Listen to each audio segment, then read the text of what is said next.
Metallurgy में धातु कर्म के सिद्धांत में अभी पिछले वीडियो में हमने देखा था, जो फर्स्ट वीडियो था हमारा धातु कर्म का मेटलर्जी का, वो था आयरन के निष्कर्षण का, यानी कि आयरन के अयस्कों से आयरन धातु या लौह धातु का निष्कर्षण। अब आज हम लोग इस वीडियो में मेटलर्जी वाले पोर्शन में ही हम लोग कॉपर धातु का निष्कर्षण देखेंगे। कॉपर के अयस्कों से कॉपर या तांबे का निष्कर्षण। तो आज हम जो मेटलर्जी पढ़ेंगे वो पढ़ेंगे कॉपर की। तो इसके भी वही सेम प्रोसीजर है। सबसे पहले अयस्क का खनन करते हैं जमीन से, फिर इसके बाद अयस्क को छोटे छोटे टुकड़ों में पीसते हैं और पीस कर फिर उसका सांद्रण करते हैं। सांद्रण करने की भी वही सेम प्रोसेस होती हैं। फिर इसके बाद उसका निस्तापन करते हैं, भर्जन करते हैं और प्रगलन करते हैं। तो इन्हीं स्टेप से होकर हम कॉपर धातु का निष्कर्षण करते हैं। फिर इसके बाद शोधन किया जाता है। तो इसमें सबसे पहले अयस्कों के ऊपर आते हैं कि कॉपर के कौन कौन से अयस्क होते हैं, तांबे के प्रमुख अयस्क, और किस अयस्क से सबसे ज्यादा कॉपर का निष्कर्षण किया जाता है। कॉपर के बारे में थोड़ी सी जानकारी बता दें। तांबा जो है वो पृथ्वी की भूपर्पटी का 0.001% निर्माण करता है। तांबा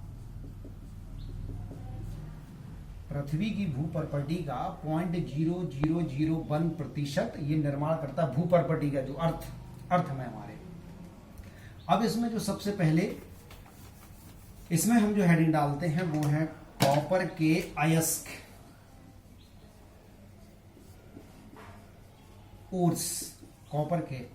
तो कॉपर का जो मेन प्रमुख अयस्क होता है copper pyrite, CuFeS2, copper pyrite. एक और अयस्क होता है इसका copper glance,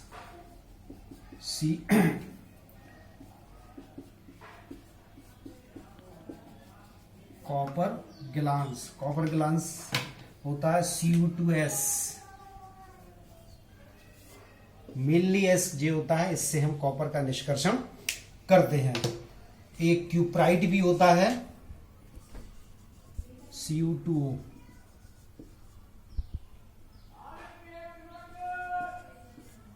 cuprite.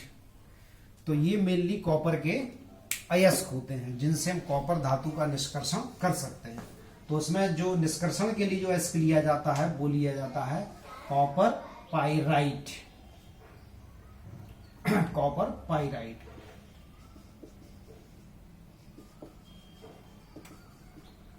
Copper pyrite. तो इसमें सबसे पहले जो प्रोसेसिंग हमारी पहला पद होता है वो है सांद्रण का, कंसंट्रेशन ऑफ ओर्स। तो कंसंट्रेशन ओर्स में इस कॉपर पाइराइट प्रमुख अयस्क होता है कॉपर का, इसमें हम इस अयस्क को बारीक पीस कर उसका सांद्रण करते हैं फेन प्लवन विधि द्वारा, फ्लोटेशन प्रोसेस, जो पिछले पार्ट में हमने बताया था। इसमें क्या होता है, लोहे का बना एक टैंक होता है, उस टैंक में हम बारीक पिसे हुए अयस्क को डाल देते हैं और चीड़ का तेल और पोटेशियम इथाइल जैंथेट मिला देते हैं और वायु की तीव्र धारा उसमें प्रवाहित करते हैं, जिससे कि झाग बनता है। तो झाग में अयस्क के कण भीग कर ऊपर आ जाते हैं झागे के साथ, और जो अशुद्धि होती है वो नीचे बैठ जाती है। अशुद्धि नीचे तली में बैठ जाती है।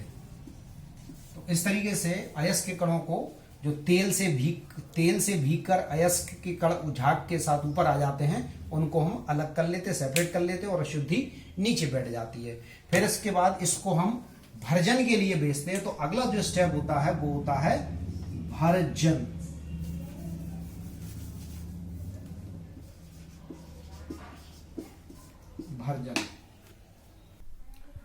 तो दूसरे स्टेप में, इस पहले स्टेप में अयस्क सांद्रित हो चुका है, यानी कि इसमें तेल वगैरह मिल चुका होता है, तेल से भीग चुका होता है। तो उसको फिर अयस्क को हम भर्जन के लिए भेजते हैं। ये भर्जन जो होता है परावर्तनी भट्टी में होता है, रोस्टिंग, जैसे कि एक सिंपल कॉमन वर्ड होता है हमारे, भूंजना, किसी चीज को भूंजते हैं। तो उसमें कुछ और अशुद्धि, जो धातुओं की अशुद्धि होती है, वो ऑक्साइड की फॉर्म में बाहर निकल जाती है। तो जो सांद्रित अयस्क हमारा होता है, जब वायु की गर्म धारा के ऊपर भेजते हैं परावर्तनी भट्टी में, तो जो सल्फर जो होती है वो ऑक्साइड की फॉर्म में बाहर रिमूव हो जाती है। जितनी भी जो अशुद्धियां और अधातुओं की अशुद्धियां भी वो भी बाहर हो जाती है। तो सल्फर ये क्या करती है कि अपना S+O2 के साथ SO2 बना लेती है, यानी कि सल्फर डाइऑक्साइड की फॉर्म में बाहर हो जाती है। और आर्सेनिक की जो अशुद्धि होती है 4As+3O2 is equal to twice As2O3, ये हमारा आर्सेनियस ऑक्साइड बन जाता है। इसी तरीके से जो एंटीमनी की जो अशुद्धि होती है 4Sb+3O2 इक्वल टू 2Sb2O3, ये एंटीमनी ऑक्साइड निकल जाता। ये एंटीमनी जो ये सब अधातु हैं, आर्सेनिक, एंटीमनी, तो ये जो अधातु में सल्फर है ये ऑक्सीजन के साथ क्रिया करके अपने ऑक्साइड बना लेते हैं, और जो कुछ इसका अंश होता है वो क्यूप्रस सल्फाइड में और आयरन सल्फाइड में परिवर्तित हो जाता है। और जो इनके जो सल्फाइड होते हैं, धातुओं के जो सल्फाइड होते हैं वो भी आंशिक रूप से अपने ऑक्साइड बना लेते हैं, जैसे कि आयरन सल्फाइड FeS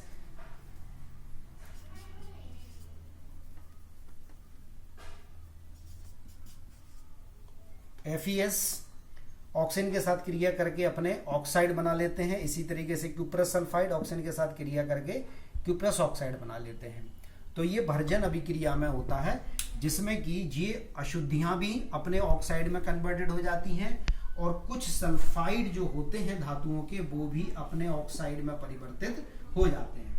तो अब इसके बाद जो तीसरा जो चरण होता है हमारा, इसका तीसरा चरण, पहला चरण हो गया हमारा कंसंट्रेशन, दूसरा हो गया रोस्टिंग, तीसरा चरण हमारा आता है प्रगलन। तो इस कॉपर पायराइडाइज का जो भर्जन के बाद का जो पोर्शन शुरू होता है, स्टेप शुरू होता है, वो प्रगलन। हम भर्जित अयस्क का प्रगलन कराते हैं, और ये होता है बात्या भट्टी में होता है। ये एक बात्या भट्टी हमने पढ़ाई थी आयरन की मेटलर्जी में, उससे थोड़ा सा डिजाइन में अंतर होता है। ये कॉपर धातु के निष्कर्षण के लिए ब्लास्ट फर्नेस होती है, हूबहू कुछ वैसा ही स्ट्रक्चर है, पूरी तरीके से डिफरेंट, पूरी तरीके से सिमिलर ना होकर थोड़ा सा डिफरेंट होता है। ये 5 से 20 फीट की करीब करीब ऊंचाई की भट्टी होती है, और ये स्टील की बनी हुई होती है, स्टील, और इसके अंदर अग्नि से ईंटों का अस्तर लगा रहता है। ऐसी ईंटें जिनकी ताप रोधन क्षमता अधिक होती है, अग्नि से ईंटों का अस्तर लगा रहता है, और उसके चारों तरफ एक वाटर जैकेट होता है, जो कि इसके तापमान को, जो बढ़ा हुआ तापमान होता है भट्टी के तापमान का, भट्टी का बढ़ा हुआ तापमान होता है, उस तापमान को कम करने का प्रयास करती है वाटर जैकेट। और इसमें ऊपर से वेस्ट गैस से निकलने की व्यवस्था होती है। ये एयर ब्लास्ट वेयर्स करके होते हैं, जिनके गर्म वायु प्रवाहित की जाती है। ये एक चार्जिंग डोर होता है, जिससे चार्ज गिराया जाता है, और ये नीचे तली में जो पिघला हुआ जो मैट है, जिसमें कि पिघला हुआ जो तांबा होता है उसे मैट कहते हैं, क्योंकि उसमें कुछ अशुद्धि होती है, वो नीचे तली में एकत्रित हो जाता है, और उसके ऊपर धातु मल तैरता रहता है, फेरस सिलिकेट। उसे हम धातु मल को स्लैग आउट पोर्शन से बाहर निकाल लेते हैं। तो उसमें मुख्यतः ये क्रियाएं होती हैं। जो आयरन सल्फाइड होता है वो क्यूप्रस ऑक्साइड के साथ क्रिया करके आयरन ऑक्साइड और क्यूप्रस सल्फाइड बनाता है, और जो आयरन सल्फाइड, कुछ आयरन सल्फाइड ऑक्सीकृत होता है आयरन ऑक्साइड में और सल्फर डाइऑक्साइड गैस में, और जो फेरस ऑक्साइड या आयरन ऑक्साइड होता है ये बालू के साथ क्रिया करके, बालू मीन सैंड, SiO2, बालू के साथ क्रिया करके फेरस सिलिकेट बनाता है, फेरस सिलिकेट बनाता है। यही धातु मल होता है, सिलेक्ट जिसे कहते हैं, जो कि ये पिघले हुए मैट के ऊपर तैरता रहता है, और इसे ऊपर वाले डोर से बाहर निकाल लेते हैं। तो ये पिघली, तांबे की पिघली हुई अवस्था हमें प्राप्त होती है। इसमें अशुद्धि के रूप में आयरन की मात्रा होती है, सल्फर की मात्रा होती है, जिसको हम बेसेमराइजेशन प्रोसेस में रिमूव करते हैं। तो अगला जो प्रोसेस हमारा होता है, इस पिघले हुए मैट को पिघला हुए जो मैट है इसको हम ले जाते हैं बेसेमर परिवर्तक में। बेसेमर कन्वर्टर भी क्या होते हैं, तो हम इसके बाद आगे बताएंगे कि बेसेमर जो एक नाशपाती के आकार का एक स्टील का बना हुआ चैम्बर होता है, उसमें पिघले हुए मैट को ले जाते हैं और उसमें भी गर्म वायु प्रवाहित करते हैं, तो ये आयरन और सल्फर की अशुद्धि उस पिघले हुए मैट से रिमूव हो जाती है। तो अगला जो स्टेप हमारा होगा वो बेसेमराइजेशन या बेसेमरीकरण, अगला फोर्थ स्टेप हमारा होगा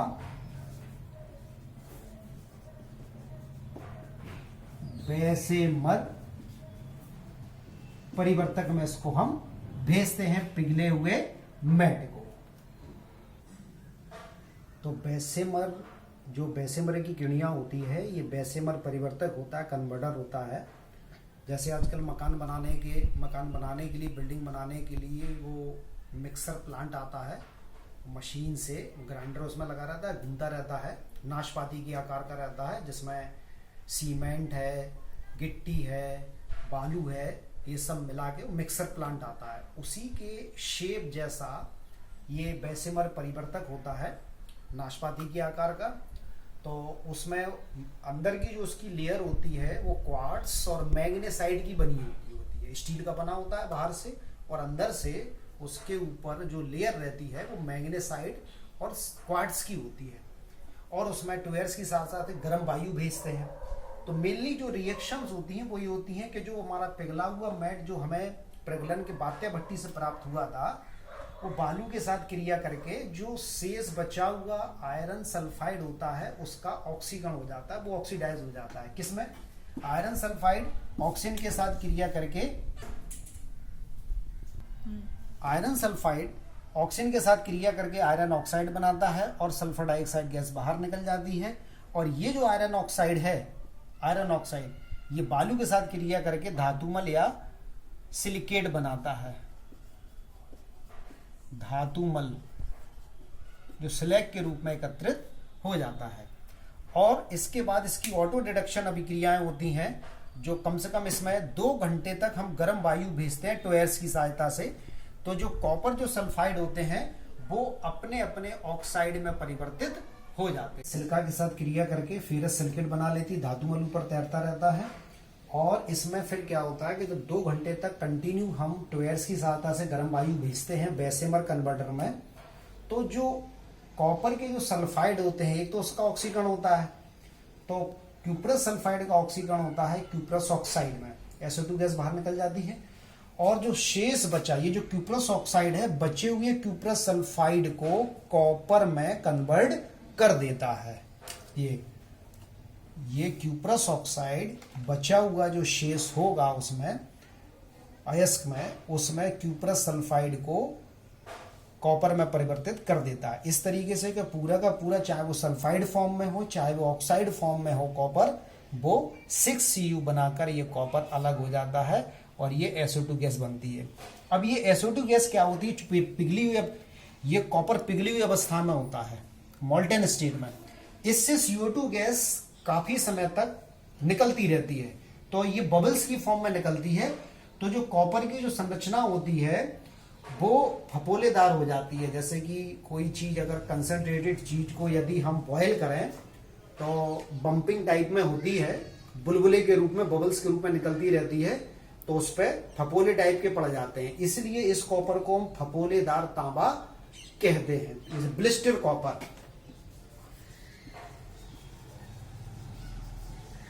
ब्लिस्टर कॉपर कहते हैं इसको, क्योंकि इसमें से इस पिघली हुई अवस्था से SO2 गैस बुलबुले के रूप में निकलती रहती है इसको, इसलिए इसकी संरचना हो जाती है ब्लिस्टर कॉपर या फपोलेदार तांबा, जिसमें 98% ये शुद्ध कॉपर होता है और 2% इसमें अशुद्धियां होती है, इम्प्योरिटीज होती है।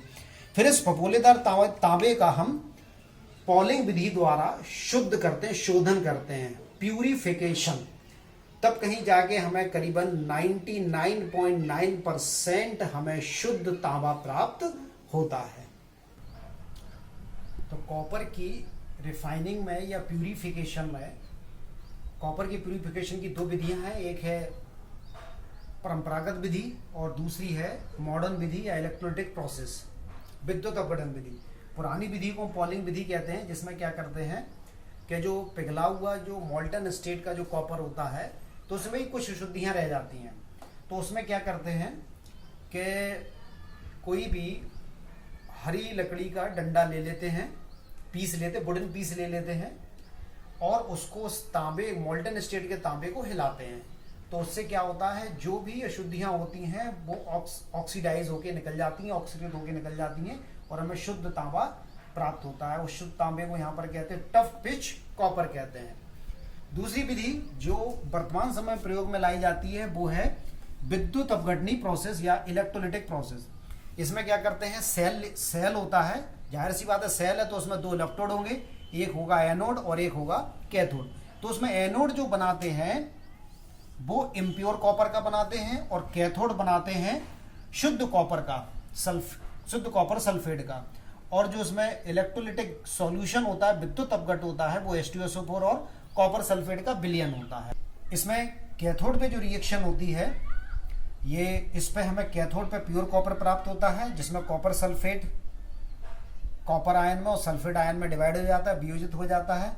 तो इस पे ये अपने 2 इलेक्ट्रॉन लेकर ये कॉपर में कन्वर्ट हो जाता है। रिडक्शन प्रोसेस है कि जब इलेक्ट्रॉन गेन होते हैं तो रिडक्शन होता है, इलेक्ट्रॉन लॉस होते हैं तो ऑक्सीडेशन होता है। यानी कि इसमें देखिए ऑक्सीडेशन नंबर कम हो रही है, इलेक्ट्रॉन गेन होने पर इसकी ऑक्सीडेशन नंबर 2 है और इसकी ऑक्सीडेशन नंबर 0 है, 0 है। तो यहाँ रिडक्शन प्रोसेस हो रहा है और एनोड पे इम्प्योरिटीज डिपॉजिट हो जाती है। तो इसमें सल्फेट आयन कॉपर के साथ रिएक्ट करके कॉपर सल्फेट बना लेता है। तो इस तरीके से हमें कैथोड पे शुद्ध कॉपर प्राप्त होता है, शुद्ध कॉपर, प्योर कॉपर हमें, ये प्योर कॉपर हमें कैथोड पे प्राप्त होता है 99.9%। तो इस तरीके से हम ये कॉपर धातु, शुद्ध कॉपर धातु का निष्कर्षण हम इससे प्राप्त करते हैं, कॉपर के रिफाइनिंग यानी कि शुद्धिकरण ऑफ कॉपर। तो इस तरीके से ये हमारी कॉपर की मेटलर्जी कंप्लीट होती है। अब इसके बाद अगले वीडियो में हम जिंक की और एल्युमिनियम की मेटलर्जी